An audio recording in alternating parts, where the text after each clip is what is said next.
Hola, nosotros somos el grupo de Santiago de Chile.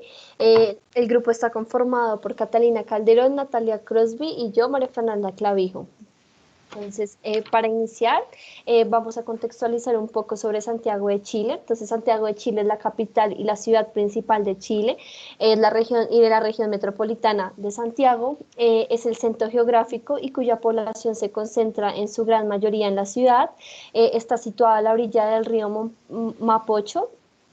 Santiago fue fundada por el conquistador español Pedro de Valdivia bajo el nombre de Santiago en el Nuevo Extremo. La región metropolitana tiene una superficie de 15.403,2 kilómetros cuadrados. Esto representa el 20% de la superficie del país. La población regional es de 6.061.185 habitantes, que esto equivale al 42,1% de la población nacional, y su densidad empieza a alcanzar los 393 habitantes por kilómetro cuadrado. La población rural es de 186.172 personas.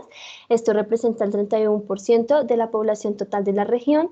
La región metropolitana está dividida administrativamente en 6 provincias y 52 comunas. Y su historia estuvo siempre marcada por grandes desastres naturales como terremotos y desbordamientos del río Mapocho.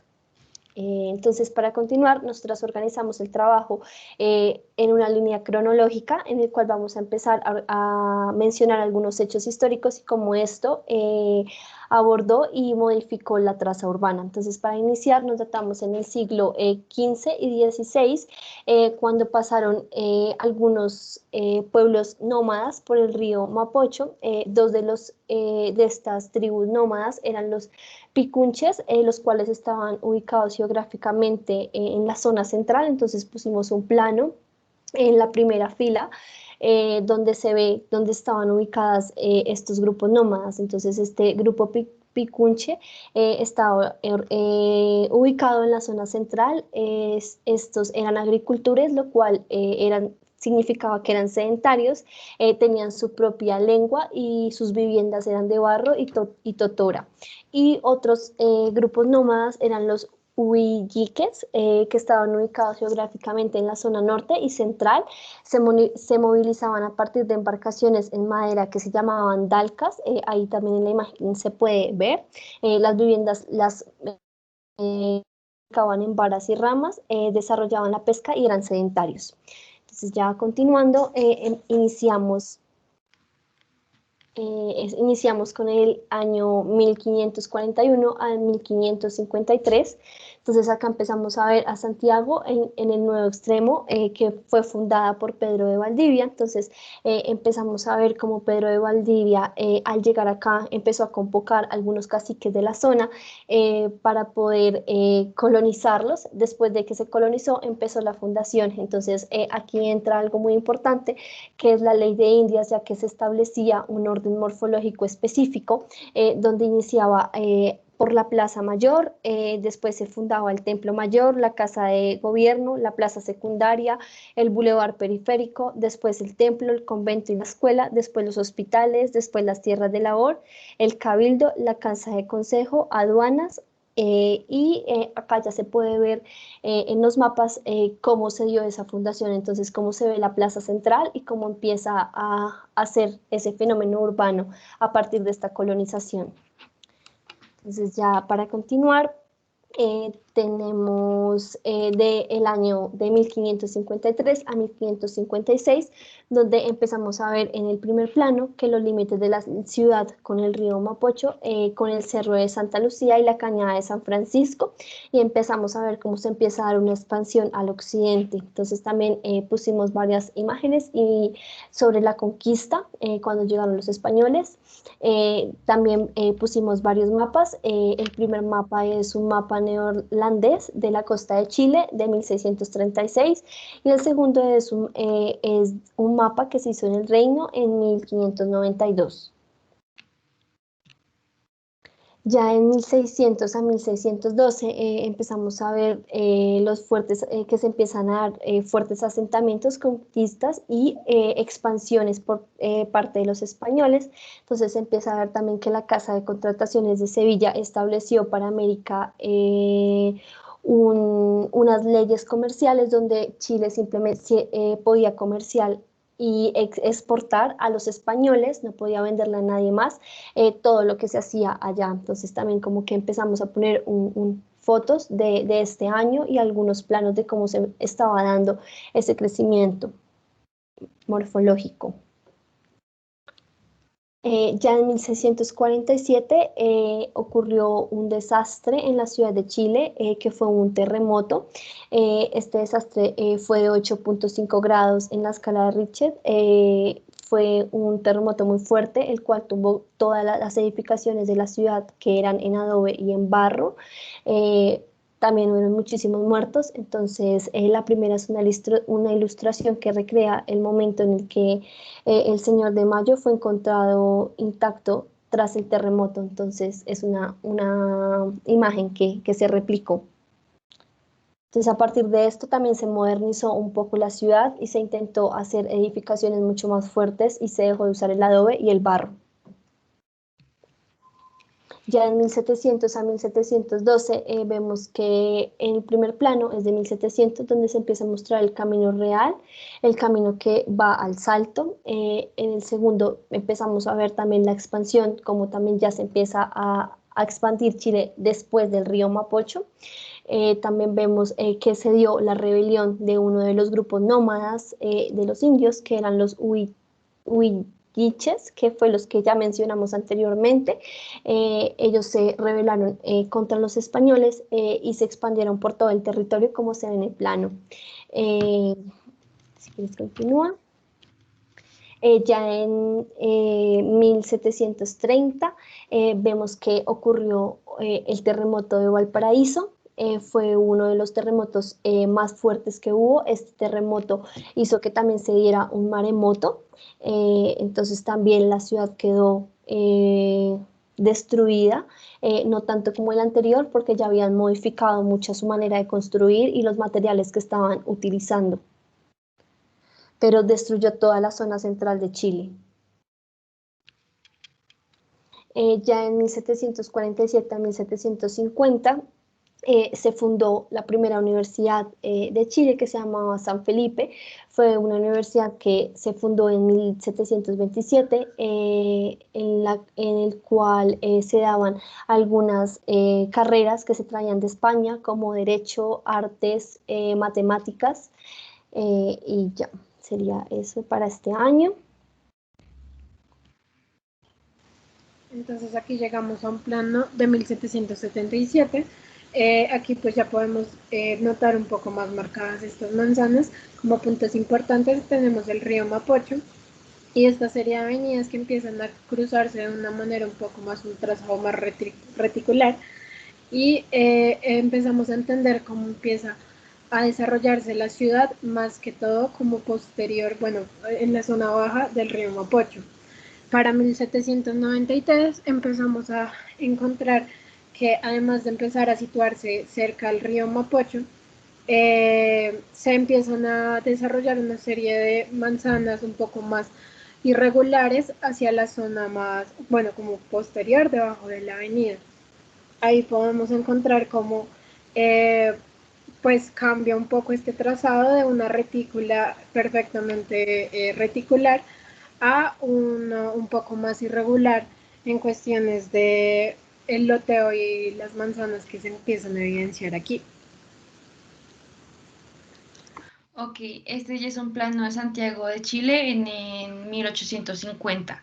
Aquí ya vamos a comenzar a evidenciar cómo se comienza a generar este núcleo central y las primeras extensiones periféricas en Santiago de Chile hacia este año. El plano muestra una planta urbana que evidencia el establecimiento de nuevos loteos que se localizaron hacia la periferia de la ciudad, que se comienza a consolidar con modos de ocupación y medidas distintas del modelo cuadricular funcional. Asimismo, por primera vez se da como la conformación de un nuevo tipo de territorio que se caracteriza por la segregación y claramente está diferenciado por diversos modos de habitar respecto a la realidad precedente de este contexto. Estos otros espacios residenciales, como podemos llamarlos, comienzan a inaugurar la expansión de la ciudad a través de núcleos periféricos, a los cuales se nombran como nuevos barrios, como la población Ovalle, la Villa Yungay, el barrio Montadero, entre otros.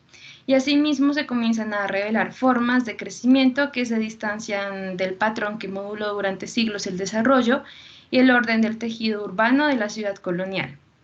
Estos núcleos se presentan como emprendimientos autónomos del núcleo central. Ello conforma que el desarrollo urbano de Santiago en este periodo comenzará a producir nuevas extensiones periféricas distanciadas al núcleo central, originadas por una especialización residencial del suelo rústico.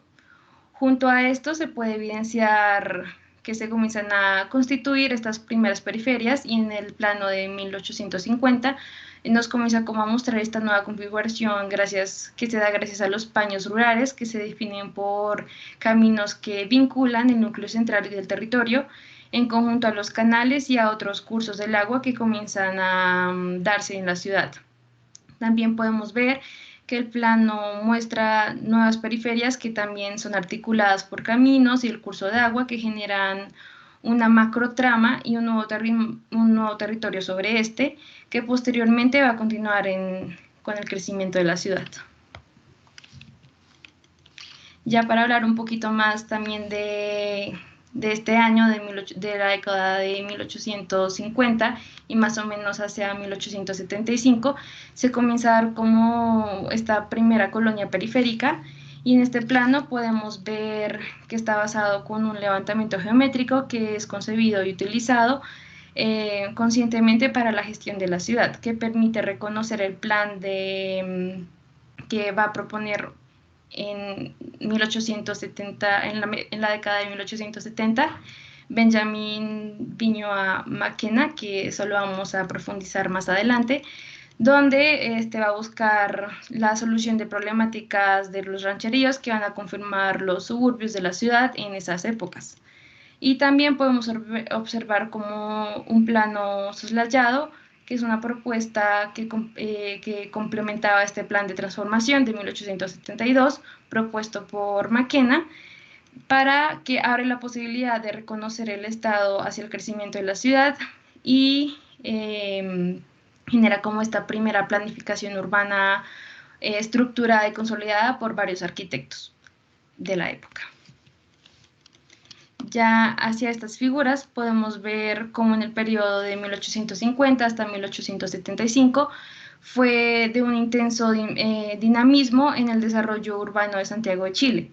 Y esto queda como manifiesto este esquema que muestra cómo durante estos años se han difuminado los antiguos límites de la ciudad colonial con la aparición de nuevos sectores y barrios localizados más allá de la primera corona geográfica.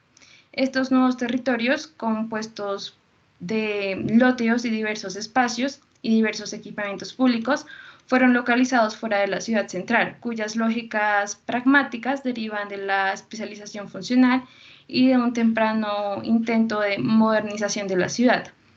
Estos son la demostración de que los asentamientos dan paso a una transición de la ciudad compacta y homogénea que pueden abrir y pueden dispersar como esta ciudad fragmentada que estaba como desde un principio localizada como solo en el centro.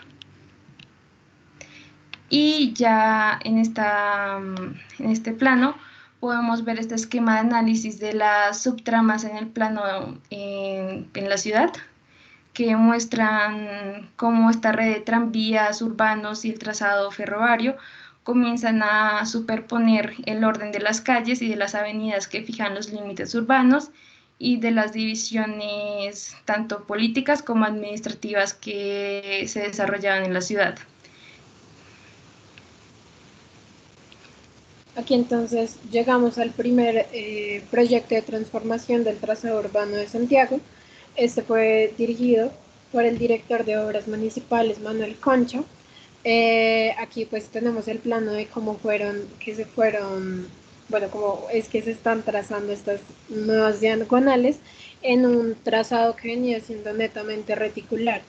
Este es un punto importante, ya que lo que buscaba era llevar a conexión un poco más la estación central, el Parque Cauciño, la estación Mapocho y el Cerro de Santa Lucía. Entonces, estos 4 puntos eran esenciales para esta conexión, y como punto importante también se tiene entendido que este proyecto completaría el camino de la cintura de Vicuña Maquena, del que vamos a hablar también un poco más adelante.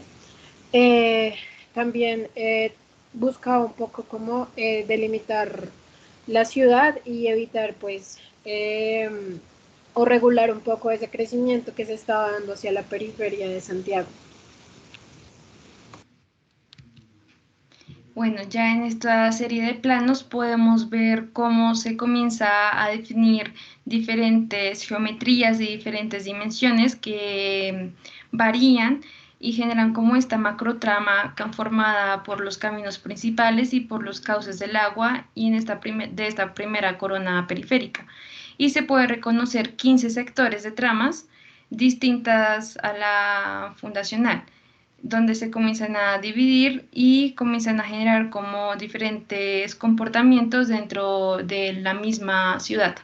Cabe señalar que todos estos sectores se localizaron en terrenos distantes al área central y se separaban de un principio por los canales y de los torrentes que actuaron como obstáculos en un primer lugar a esta expansión que se comenzó a presentar en la ciudad y que fueron determinantes en las dimensiones que se comenzaron a presentar dentro del suelo agrícola que conformaba estas periferias de la ciudad. Aquí entonces un poco este plano de 1895 queríamos mostrar cómo existe pues esa continuidad del desarrollo urbano un poco más hacia la parte posterior del río Mapocho. Empezamos a ver que no solo pues se están desarrollando las manzanas un poco más reticulares, sino que también existe una sectorización pues de usos de cada uno de estos lugares. Como punto importante pues también podemos identificar una serie de vacíos urbanos que se encuentran un poco más en la parte también posterior, en la zona azul.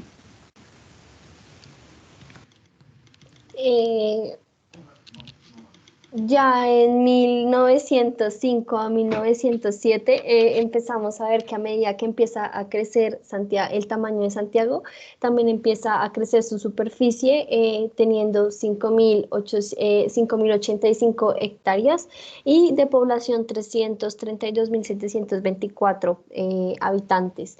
Ya vemos que en 1900 empieza a haber 3 transformaciones de gran importancia hacia la movilidad migratoria en la población de Chile. La primera fue un cambio importante en su distribución regional, la segunda un proceso de desplazamiento poblacional desde el espacio rural hacia las ciudades y el tercero una aceleración de la llegada de extranjeros. Estas transformaciones se empiezan a dar principalmente por la característica propia de la agricultura chilena que favorece la movilidad de estas fuerzas de trabajo, y el segundo es un incremento en las actividades comerciales e industriales. Bueno, ya vamos a hablar del proyecto de transformación de Santiago que propuso Benjamín Vicuña Maquena, que se enfocaba en impulsar un conjunto de obras que le cambiaron el rostro a Santiago, como el Paseo de Santa Lucía, la canalización del Mapocho, el Camino de Cintura, pues pensaba que la ciudad enferma se podía rescatar mediante la transformación espacial. Benjamín Vicuña Maquena expresaba un interés mediante los espacios de la ciudad, luego de haber visitado Norteamérica y Europa, observando la arquitectura y las remodelaciones que se llevaban a cabo en estas grandes ciudades. Y se postulaba bajo este modelo que buscaba solucionar problemáticas sociales y morales de los sectores populares y cómo éstas podían modificarse y transformar los espacios de la ciudad. Es así que el 22 de julio de 1872 presentó este extenso y detallado informe donde exponía el plan que iba a modernizar la ciudad junto al diagnóstico de la situación actual y donde se planteaba como 20 principales trabajos que iba a desarrollar y iban como a dar solución a esta problemática que se presentaba en la ciudad. Y una de las principales obras que realizó dentro de la ciudad fueron pues la canalización de Mapocho, la construcción del Camino de la Cintura, la transformación de los barrios pobres en la zona sur. También fomentó la dotación de agua potable en varios sectores de la ciudad, la creación de nuevas plazas y pues entre otras. Ya para hablar como más en detalle de este nuevo plan propuesto por Maquena, aquí podemos ver cómo él ilustra cómo este plan de transformación que pues destaca como esta transformación donde pues identifica 20 proyectos clave para responder las necesidades más urgentes de la ciudad. Su plan consideró no solo mejorar los servicios públicos de alumbrado, agua potable, seguridad y transporte, sino también generar las conductas y hábitos de sus habitantes, erradicando los constantes brotes de pestes y enfermedades que hacían parte de la población en ese momento. Todo este proyecto que buscaba la modernización de la ciudad y de la vida urbana y el embellecimiento de la ciudad. Gracias a pues, estos proyectos y la ambiciosa postura de la reestructurización de la ciudad, y gracias a este camino a la cintura que debía actuar como un paseo o un límite a la vez, que podría garantizar la contención de la ciudad de una forma diferente a la que ya se venía presentando antes. Si bien muchos de sus proyectos no fueron ejecutados durante su administración, estos marcaron la pauta de intervenciones posteriores, muchas de las cuales se materializan en las celebraciones del centenario más adelante, hacia la década de 1910, y porque aunque este plan fue propuesto en 1872, fue hasta la década de 1910 que se comenzaron a considerar estos planos que él definió anteriormente para realizar como esta intervención dentro de toda la ciudad. Aquí llegamos entonces a un plano de Santiago con el proyecto de transformación de la Sociedad Central de Arquitectos. Este pues era un proyecto que buscaba como una intervención en Santiago, pero bueno, una intervención urbana a una escala un poco mucho más grande. Este proyecto estaba pues destinado desde 1872 hasta 1929, pero desafortunadamente pues fue un caso frustrado ya que nunca pudo llevarse a cabo nada por el estilo. Este plano es el trazado definitivo realizado en 1912 por Carlos Carvajal Miranda, que era un arquitecto chileno. Y como punto pues que quisimos resaltar aquí también es que este arquitecto inspira muchos de sus proyectos en las ciudades lineales de Arturo Soria, que es un arquitecto, que realizó un proyecto en Madrid, de España. Entonces esto es un punto bastante importante de cómo toman referencias de otros, de Europa, más que todo, de ciudades europeas. Ya para 1912 a 1922 se empezó a dar un movimiento femenino que fue tener una igualdad en cuanto al trabajo. Entonces se dio y se llamó el despertar de la mujer socialista, donde se pretendía tener igualdad con los hombres. Y en segunda instancia se inauguró el ferrocarril a Carica hacia La Paz. Entonces aquí para 1944 se diseña el metro de Santiago, un poco como cuáles vías debería abarcar este metro. Y este metro fue inaugurado hasta 1975 y digamos que por cómo estamos viendo la traza de estas vías, también entendemos un poco el por qué posteriormente empieza a verse un poco un trazado un poco más radial. Entonces aquí, como mencionaba anteriormente, para 1950 y 1965 empezamos a ver cómo la transformación de este espacio urbano empieza a denotarse un poco más hacia la periferia, pero de forma un poco radial, entendiendo que pues la capital chilena está más que todo ligada a ese paso de una ciudad republicana a una ciudad un poco más moderna. En el plano de la derecha podemos ver un poco más esta expansión de la sociedad industrial que también como que provocó ese nacimiento del urbanismo y por ende pues estamos viendo una ciudad bastante diferente a lo que veníamos viendo en los anteriores planos, que empieza a expandirse muchísimo más. Bueno, aquí ya vamos a hablar un poco más de la evolución de la población de Santiago que se comenzó a generar en el siglo XX. Entonces vemos como en esta gráfica cómo se dividen como la población total de Chile, que es la línea morada, la población de Santiago región, tanto la de centro como la de la periferia, y como aquí ya comienzan a subdividir como estas dos regiones, la Santiago Centro, que es la línea azul que encontramos en la parte inferior, y la de Santiago Provincia o Periferia, que es la que comenzó a presentar como este gran crecimiento pues desde el siglo pasado y que se comenzó a explotar también en estos años. Entonces vemos que como a pesar de la crisis mundial de 1929, se produce un estancamiento de la inversión en la ciudad y en la misma época la población de más altos ingresos comienza a abandonar el sector central tradicional y se traslada al oriente. La ciudad pierde gradualmente su coherencia formal y su centralidad funcional para extenderse hacia el medio natural circundante en forma de marcha e incorporado en un modelo de la ciudad jardín que venía siendo separada por el centro de los negocios y los servicios. Entonces eso es lo que muestra mucho esta gráfica, viendo cómo la población de Santiago Centro pues se mantiene como en un nivel muy bajo a comparación de la población de Santiago Provincia que comienza a tener como un alto crecimiento desde pues la crisis de 1929 y ya más adelante hacia la década de 1940 el área urbana de Santiago experimenta una expansión creciente que termina por abarcar hoy en día la totalidad del valle. La comuna fue perdiendo su carácter residencial a favor del comercio, los servicios y actividades semi-industriales que fueron acelerando su deterioro.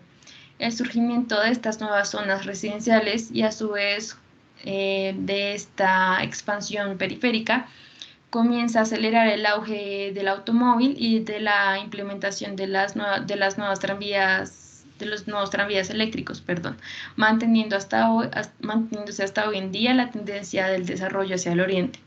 Ya para, ya para 1939, un año antes, Borner comienza a reformular hasta 1985 diferentes modificaciones sucesivas que buscan perder la vigencia y la fuerza normativa hasta 1970 y comienzan a surgir como estos edificios de bastante altura, donde se propone como alturas máximas de 12 pisos y comienzan a aparecer torres que que se convierten en una morfología heterogénea dentro de la ciudad.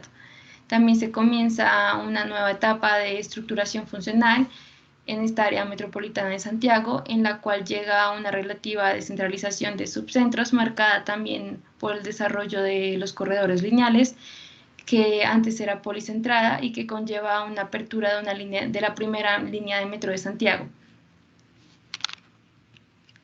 Ya en estos planos de 1950 y 1965 se propone como este plan intercomunal y microrregional, y para la propuesta de estos planes hubieron como unos antecedentes.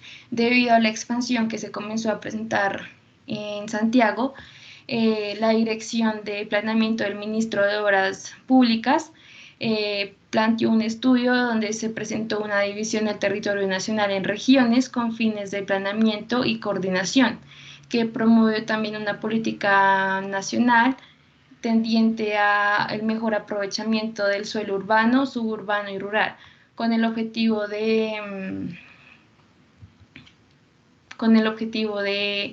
crear pliegues y de racionalizar los servicios de urbanización, de energía, transporte, colectivos y entre otros. Bueno, ya para continuar sobre la explicación de este plan intercomunal microrregional, lo que buscaba era Lo que buscaba era proteger los recursos agrícolas y la ecología de la región. También buscaba recuperar los ámbitos ecológicos de la vida silvestre y de todos los cerros de las montañas que rodeaban la ciudad. También era reforestar los terrenos de baja calidad agrícola, formar núcleos urbanos de diversos tamaños. También buscaba mantener la relación de todas las unidades separadas por estas microrregiones que se comenzaron a generar. Buscaba complementar la red de transporte con sistemas bypass, permitiendo el paso sur a norte y de oriente a occidente en toda la ciudad. Buscaba impulsar la explotación de los recursos mineros de la región, multiplicar los lugares de los centros de esparcimiento en las valles, lagos, lagunas y de la alta montaña, y buscaba también intensificar el uso de los recursos, recuperar los suelos, orientar y guiar el crecimiento de núcleos metropolitanos, crear también nuevos núcleos y producir como este mejor estilo de vida que se buscaba dentro de la ciudad. Entonces aquí, en este plano 1960, como pues ya lo hemos venido viendo en los planos anteriores, se ve una ciudad de Santiago totalmente pues ya como más planificada, se entiende por su dimensión un poco más como una escala más regional a una más de ciudad. Entonces aquí pues ya está un poco más planificada en cuestiones no solo pues de loteo, manzanas y pues vías, sino también ya empiezas a ver un poco más el área suburbana, la vialidad, qué tipos de industrias están existiendo, las áreas verdes, pero como esas áreas verdes también se ramifican en otra tipología de áreas verdes, la vivienda también empieza a tomar pues un carácter un poco más importante. Y como punto también pues a resaltar son esos pequeños círculos que empiezan a denotarse, que empiezan a ser como centros cívicos. Entonces es una ciudad totalmente pues más desarrollada, y queríamos pues mostrar un poco también cómo es esas montañas que están rodeando pues la ciudad, que pues están como abrazando a la misma ciudad. Entonces digamos que esas vienen siendo finalmente las limitaciones de la ciudad.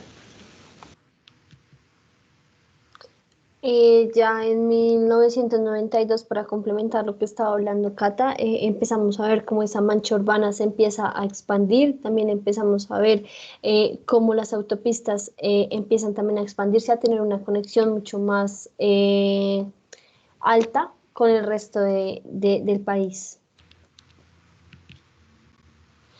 Sí. Entonces tenemos una serie de diagramas hablando un poco de los límites funcionales. Tenemos desde 2002, 2012 y pues como lo que se espera o pues se tiene entendidos dependiendo de los estudios que se han realizado. Entonces entendemos que esos límites funcionales ya son mayores a lo que anteriormente veíamos, que eran principalmente 34 comunas pertenecientes al antiguo Gran Santiago. Y pues esto se entiende ahora más como un proceso, ¿sí? Porque es como un constante cambio de pues el desarrollo funcional más que todo de la ciudad. Y por lo que hemos visto entre 2002 y 2012 empezamos a ver más que todo como una tendencia a tratar de ampliarse, o como que el área de influencia trata de abarcar un poco más como esa periferia de Santiago.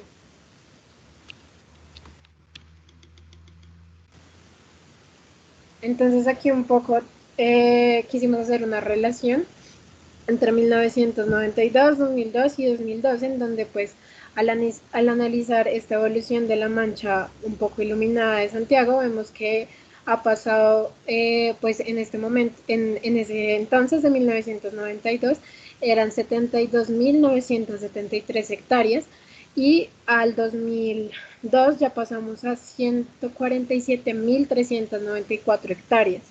Se observa pues un claro cambio en la mancha iluminada tradicional de una forma más como compacta en 1992. Esto pues más que todo con algunos pequeños puntos como tenemos Buin, Colina y Talagante. Al año 2002 pues se observa una expansión hacia el norte más que todo, y algo así como el suroriente, generando una continuidad entre las manchas que antes pues se encontraban separadas, como Colina, que observa claramente una unidad a Santiago, al igual que Talagante y Peñaflor, mientras que Talagante y Buin continúan separados pues de Santiago. También Lampa y Curucaví alcanzan el umbral de intensidad lumínica y aparecen pues en este mapa. Para el año ya 2012 vemos una mancha un poco más desbordada. Esto pues tiende a ser un poco más hacia el norte y un poco hacia el suroriente un poco, siendo una colina una extensión pues de Santiago. Y acá pues siguiendo con estos puntos, entendemos que Buin y Paine se unen en un continuo, tal como ya había sucedido pues con Talagante y Peñaflor anteriormente en 2002. Entonces, pues adicional a esto, nuevas zonas alcanzan ese umbral de luminosidad como esta que mencionamos de Isla de Maipo y Tiltil. Esto pues pasando de hacer parte más que todo como de esta mancha, de esta extensión, y pues incluso alcanza zonas fuera de la región metropolitana de Santiago como San Francisco de Mostazal. Entonces queremos pues también denotar cómo esta mancha ha ido abarcando no solo a Santiago, sino que ya se empieza a salirse muchísimo más de esta periferia.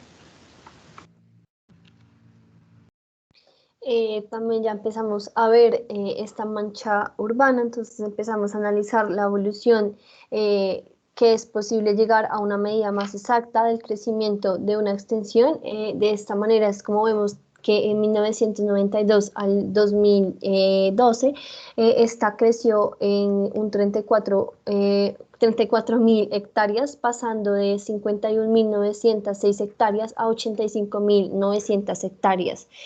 También vemos que la expansión se empieza a dar hacia la periferia, pero en este caso con un pequeño fragmento en torno a las principales carreteras que salen de la ciudad, siendo también un cambio de 1992 al 2002.